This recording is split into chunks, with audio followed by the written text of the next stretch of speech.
2 ദിവസം ജമ്മു കാശ്മീരിൽ സന്ദർശനം നടത്തിയ രാഹുൽ ഗാന്ധി ഖർഗെയോടൊപ്പം ചേർന്ന് പഠിച്ച കാര്യങ്ങൾ ജമ്മു കാശ്മീരിൽ നിയമസഭാ തെരഞ്ഞെടുപ്പിന്റെ വിജയത്തിലേക്ക് നയിക്കുകയാണ്.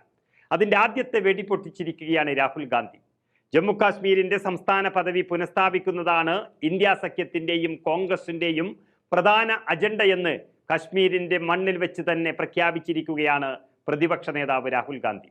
ജമ്മു കാശ്മീരിലെയും ലഡാക്കിലെയും ജനങ്ങൾക്ക് അവരുടെ ജനാധിപത്യ അവകാശങ്ങൾ തിരികെ ലഭിക്കുക എന്നതാണ് തൻ്റെ പാർട്ടിയുടെ ലക്ഷ്യമെന്നും അദ്ദേഹം ഉറപ്പ് നൽകിയിരിക്കുന്നു.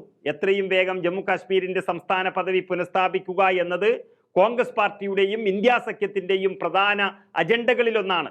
തെരഞ്ഞെടുപ്പിന് മുൻപ് ഇത് ചെയ്യാമെന്ന് തങ്ങൾ പ്രതീക്ഷിച്ചിരുന്നു. അത് നടന്നില്ല എങ്കിലും അധികാരലബ്ധിയോടെ എത്രയും വേഗം തന്നെ സംസ്ഥാന പദവി പുനഃസ്ഥാപിക്കുകയും ജമ്മു കാശ്മീരിലെ ജനങ്ങളുടെ ജനാധിപത്യ അവകാശങ്ങൾ തിരിച്ചു നൽകുകയും ചെയ്യുമെന്നും രാഹുൽ ഗാന്ധി ഉറപ്പ് നൽകിയിരിക്കുകയാണ്. കോൺഗ്രസിന്റെയും കോൺഗ്രസോട് ചേർന്ന് നിൽക്കുന്നവരുടെയും വാഗ്ദാനമാണ് രാഹുൽ ഗാന്ധി ഇന്ന് പ്രഖ്യാപിച്ചത്.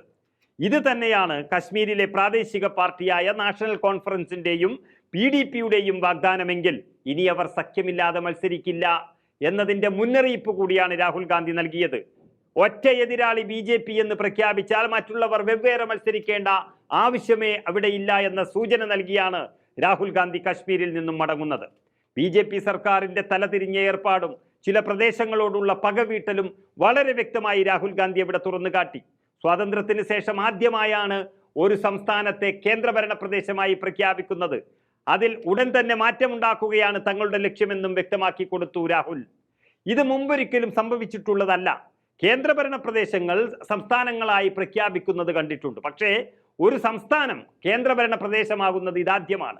തങ്ങളുടെ ദേശീയ പ്രകടന പത്രികയിൽ ജമ്മു കാശ്മീരിലെയും ലഡാക്കിലെയും ജനങ്ങൾക്ക് മുൻഗണനയുണ്ടെന്ന് തങ്ങൾ വ്യക്തമാക്കിയിട്ടുണ്ട്. അവരുടെ ജനാധിപത്യ അവകാശങ്ങൾ ഞങ്ങൾ വീണ്ടെടുക്കുക തന്നെ ചെയ്യുമെന്നും രാഹുൽ ഗാന്ധി പ്രഖ്യാപിക്കുകയായിരുന്നു. രാജ്യത്തെയും പൗരന്മാരുടെ സംസ്കാരവും അവകാശങ്ങളും സംരക്ഷിക്കാൻ കോൺഗ്രസ് തയ്യാറാണെന്ന് പ്രഖ്യാപിക്കാൻ ആദ്യമായി എത്തിയത് കോൺഗ്രസ് എന്നത് കശ്മീർ ജനങ്ങൾക്കിടയിൽ വലിയ പ്രതീക്ഷ നൽകുകയാണ്. ഇനി നാഷണൽ കോൺഫറൻസ് ഉൾപ്പെടെയുള്ളവർക്ക് കോൺഗ്രസ് സഖ്യത്തിലേക്ക് തന്നെ പോകേണ്ടി വരും. അത് തന്നെയാണ് ഏറ്റവും നല്ല സമവാക്യമെന്ന് ബോധ്യപ്പെടുത്തിക്കൊണ്ടാണ് രാഹുൽ ഗാന്ധിയുടെ മടക്കം. ഇത് കാശ്മീർ പിടിക്കാനുള്ള തുറന്ന സാധ്യതയുടെ പ്രഖ്യാപനമായി മാറിയിരിക്കുകയാണ് യഥാർത്ഥത്തിൽ.